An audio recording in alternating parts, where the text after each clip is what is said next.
Nyaya dzekumbunyikidzwa kwekodzero dzevanasikana nevanhukadzi mumachechi dzanetsa. Zuro ndizuro tanga tine nyaya yekunyabhira famu kwamadzibaba Ishmael chokurongerwa, avo vaimbunyikidzwa kodzero dzevanhukadzi nevanasikana ava vachivarambidza kubuda pachechi pavo uye pafamu pavo kunyabhira panonzi paleli famu. Nhasi uno tiri kunzwa zvekare kune nyaya youmwe mukuru wechechi yepositori iyoyi vanonzi madzibaba Lakimosi Nyama, avo vari kunzi vabatwa zvekare nemhosva yakafanana neyekwamadzibaba Ishmael iyoyo. Tabvunzurudzawo kuvanhukadzi vemunyika vangamiririrawo nekunzwawo mwoyo yavo ichirwadza musana penyaya yevanhu vakadai ava. Ngatinzwei vachitaura nesu. Nyaya yamadzibaba Ishmael yanetsa yekushungurudzwa kwevana nemadzimai pakarawa pavo panzvimbo yekunamatira inyaya iri kutibata zvakanyanya. Nyaya iyi inotidzosa kumashure ichitiratidza kushushikana kuzhinji kuri kuitika madzimai nevasikana kunyanya panzvimbo dzinofanira kuita dzekunamatira, dzavanofanira kunge vachichengetedzwa pfungwa dzavo, dzavanofanira kunge vachichengetedzwa chinamato chavo, dzavanofanira kunge vachichengetedzwa utano hwavo neupenyu hwavo. Ndidzo nzvimbo dzaakushandiswa kuti madzimai anga achishungurudzwa. Tine nyaya dzakawanda dzatikaona dzikuitika muno muZimbabwe, tichidzosa ndangariro dzenyaya yaAnna Machaya akapararira upenyu hwake panzvimbo yekunamatira pane vanhu vazhinji vakanga vachiona asi vakazviona sezvinhu zvakanaka. Mukuona kwangu inini ndinotaura kuti kana zvikanga zvadai hakusisiri kunamata, hwakuita kunge urombwa, nekuda kwekuti bhaibheri shoko raMwari rinotidzidzisa kuti vanhu vanonamata, vanhu vane pfungwa dzinoenda kure, vanopiwa uchenjeri hwakapiwa vana Soromoni, hunoita kuti vanhu vaende kuzvikoro, hunoita kuti vanhu vaende kunotsvaga utano. Asi zviri kutirwadza ndezvekuti hasiri izvo zviri kuitika panzvimbo dzakadai. Takaona kuti pakanga paine zviuru zvevanhu vakanga varipo nemazana akawanda evana, kusanganisira vasikana vamwe vakabviswapo vachiendeswa kunzvimbo dzakachengetedzeka vanga vaine vana. Tikuramba tichitakudza vana mutoro wekuita madzimai nguva yavo isati yakwana.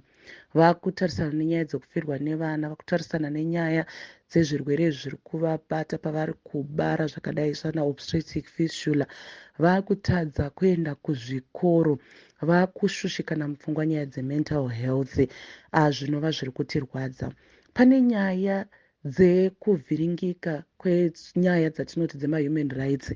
Vana ava havasi kuenda kuzvikoro, vana ava hapana utano huripo, vana ava havana kana chinoratidza kuti ndivanani, mabirth certificates aya anofanira kutorwa nevamwe.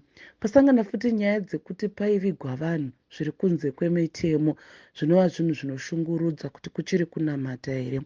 Isusu tiri kuchema-chema takatarisana nehurumende yedu kunotongwa nyaya kumatare edzimhosva. Tiri kutarisana nemakomisheni akazvimirira kudai sana Gender Commission.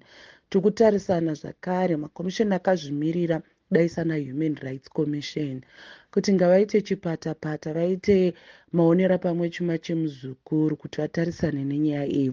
Nekuti tinofunga kuti madzibaba Ishmael vakaiswa paspecial mhuu yakanyatsosimba, mutongo wavo ukanga uchirema, unoita kuti vamwe vese vari kuhwanda vari pasi pezvitendero vazive kuti hazvitenderwe. Mutemo wedu muno muZimbabwe unotendera vanhu uchivapa mukana wekunonamata pavanodira nekuziva kuti zvakakosha. Asi chatakuda isusu chimwe inyaya yekuti kutoiswa mutemo unoita kuti machechi aya anga achikwanisa kunga achiteerwa nekuongororwa nekunga achitotaura kuhurumende kuti vari kuita nezvei kuti tisarasikirwe neupenyu hwemadzimai nevasikana uye vana vakawanda. Taraimoni varume vakuru vari pasvondo iyoyo vakanga vachitotaurawo kuti mvura iri kutotadza kunaya nekuda kwekuti vana vari kuenda kuzvikoro. Ndivo vana baba misoro yemba. Isusu tiri kutaura nyaya dzekuti tiri kuda kuti varume vauye muhurukuro dzatiri kuita dzekuenzaniswa kwemikana. Tinoienzanisa sei zvakamira kudai? Tese tiri kutoziva kuti nyaya yenzara iriko, nyaya dzeclimate change dziri kuitika, asi nenyaya yekushayiwa ruzivo taakupedzisira taakupihwa hurukuro dzakaita sedzidzidzi. Saka tiri kutaiwa pari kuda kuti pagadziriswe honai zvinotanzwa futi kuti anga ari kutora vana vadiki achivaita madzimai ake. Uhu hutori kuuraya chaiko chaiko, kuuraya upenyu hwevana, kuuraya ramangwana ravo, kuuraya zvachose nekuda kwokuti haasi kubatikana nazvo. Hakuna munhu anotya Mwari anoparadza upenyu hwevana vadiki, nekuti shoko rinoti rekei vadiki vauye kwandiri. Saka isi tiri kutaiwa ngapamanywe kuti murume uyu ari kuvhiringidza zvakanaka zveupenyu. Tatsai muZimbabwe tinotaura nyaya dzemaSDG, tinotaura nyaya dzeagenda 2030, tine NDS 1. Zvinofamba sei? Kushanda chaiko vanhu havabvumidzwe, kubata mari vanhu havabvumidzwe panzvimbo iyoyo. Hakuna kuenzaniswa kwemikana, hakuna kuenzaniswa kwezvimwe zvese.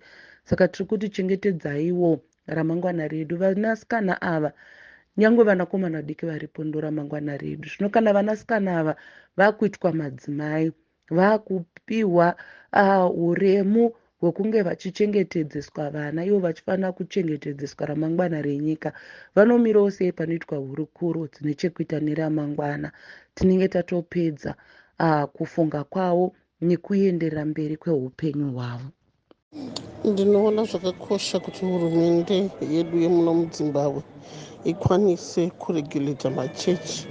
Makereke ayawanikwa achinorejista achinopiwa mutemo waanofanirwa kuteedzera, anoenderana nebumbiro remutemo riri mukati menyika ino nemutemo iri mukati menyika ino, kunyanya maringe nekurodzwa kwevana vechidiki, kusavata nevana vechidiki. Ndokuti nyaya iyi yekuroorwa nekuchisa pamberi vana vadiki igone kunopera kune makereke ezvemweya akaita sana madzibaba Ishmael. Tikasadaro hapana kure kwatinogona kuenda, ticharamba tichingokurukura nyaya idzi, vana vachingoshandiswa, vachifa, vachimunyikidzirwa kodzero dzavo.